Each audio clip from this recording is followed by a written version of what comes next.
You again at noon Eastern, but right now it is time for AM Joy with my friend Joy Reid.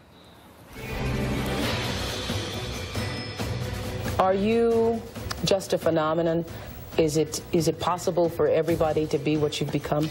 No, it's not, but it's possible for a lot of people to become successful and even very successful. I mean, you have to be given, and this is where luck comes in. You have to be born lucky in the sense that you have to have the right genes to go out, and if it's in my business, if it's making deals, if it's to become Jack Nicklaus or Chris Everett or Martina or Let me ask you this. You have to have a certain gene.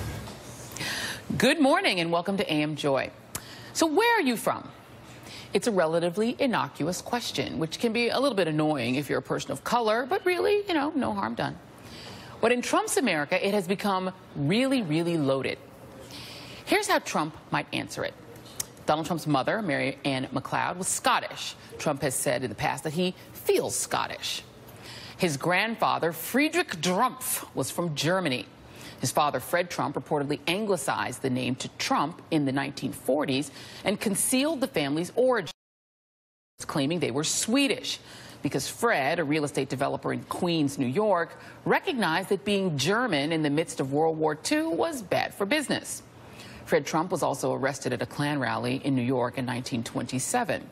And he and his son Donald settled a complaint by Nixon's Justice Department in the 1970s for discriminating against black would-be tenants in their apartment buildings in Queens by putting C for colored on the applications.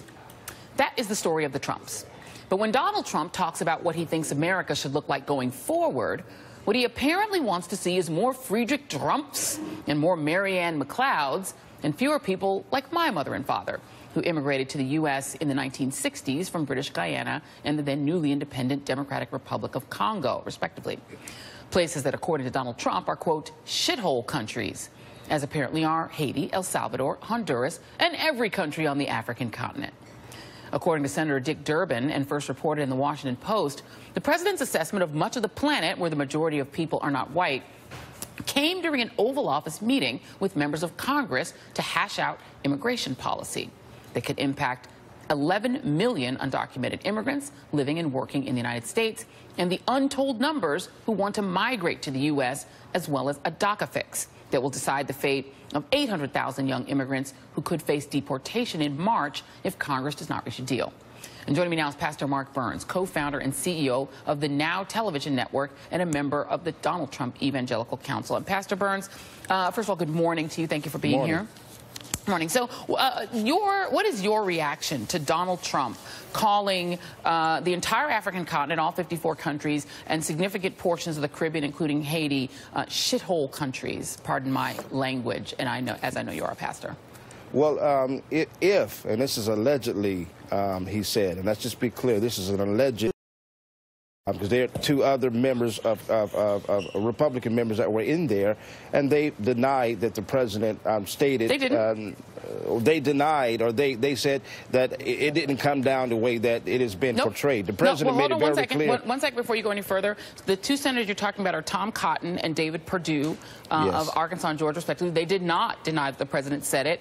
They said they could not recall what the president said. And in fact, no one has denied it. And this is cut 6 from my producers. The White House issued a statement following what happened, and they too did not deny it.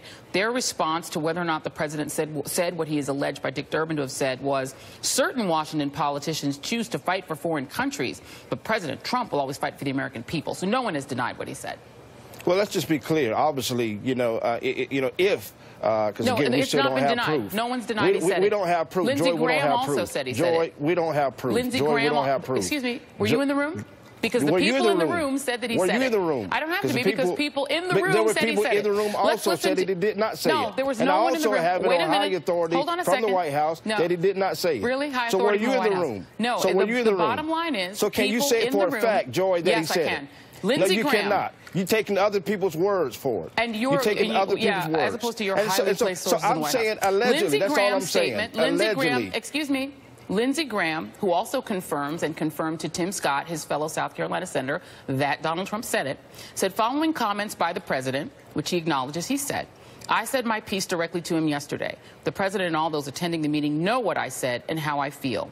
I've always believed that America is an idea not defined by its people and its ideas. So Lindsey Graham, who is one of the most servile supporters of Donald Trump, also says he said it. So let's move on from that. I think it's cowardly. Let's move on from that. Let's move on from that. If he said it, they should come out and say he said it. What is your response? I agree with that. They absolutely are cowardly for not saying it to cameras, as Dick Durbin did. Now let's get to the substance of it. What are your thoughts on the President of the United States referring to the 54 countries on the African continent, Haiti, and other countries as shithole countries? Your response to that?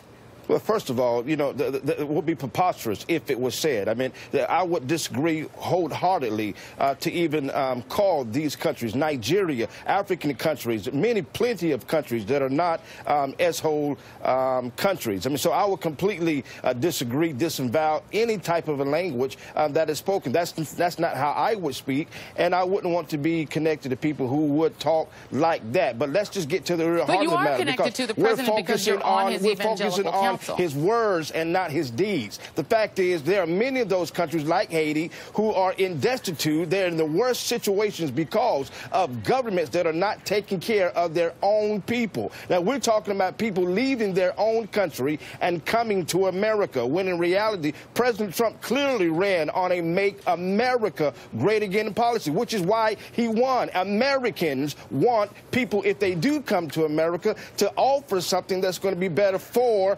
America, not simply send people who, because of their weak, broken governments, dishonorable in a lot of ways, governments in some of these countries who are not taking care of their own people. The Bible says in 1 Timothy chapter 5, verse number 8, that a person is worse than an infidel when they refuse to take care of their own people, of their own kind. And so I just believe President Trump was simply saying, it is clear that we loved our neighbor. People say, well, Pastor, what about loved our neighbor? Well, of course, we loved our neighbor, which is why we love them a lot. We send hundreds of millions of dollars of aid to many of these countries. And these corrupt governments and corrupt leaders are taking advantage of the people that are there. Even the Clintons, who allegedly stole millions and millions of dollars